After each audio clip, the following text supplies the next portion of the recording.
Hello, আসসালামু আলাইকুম everyone. তো আজকে আমরা চলে গেছি আমাদের কলেজে, সরি কলেজ না ইউনিভার্সিটি, ওই তো কলেজ ইউনিভার্সিটি দুইটাই।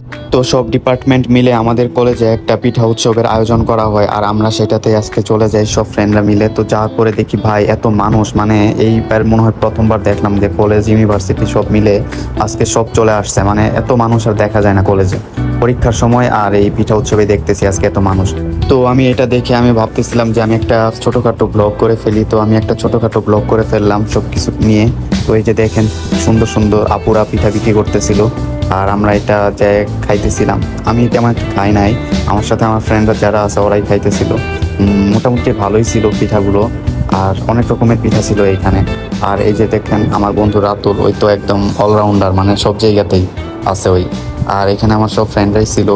আনিশা কি যেন বলতেছে, জানি না কি বলতেছিল, শোনা যায় না কিছুই। ওরা অনেক মানুষ ছিল, এই জন্য কিছু ভালো মতো শুনতে পাইনি। তবে পিঠা বিক্রি করতে যারা আসছে আপুগুলা ভাইয়াগুলা অনেক কষ্ট করতেছিল যেটা মনে হইতেছে, কারণ এত মানুষ এত গরমের মধ্যে এই পিঠাগুলো বিক্রি করতেছে। জানি না ভালো মতো বিক্রি হইতেছে কিনা, তারপরেও আমার মনে হয় সবার কেনা উচিত এখান থেকে পিঠা। যদিও আমি তেমন একটা কিনি নাই, আমার ফ্রেন্ডরা কিনছিল। তবে এখানে অনেক গরম ছিল, অনেক কষ্ট করে ওরা বিক্রি করতেছে, আর পিঠাগুলো অনেক কম দামেরই ছিল, খুব একটা দাম বেশি ছিল না।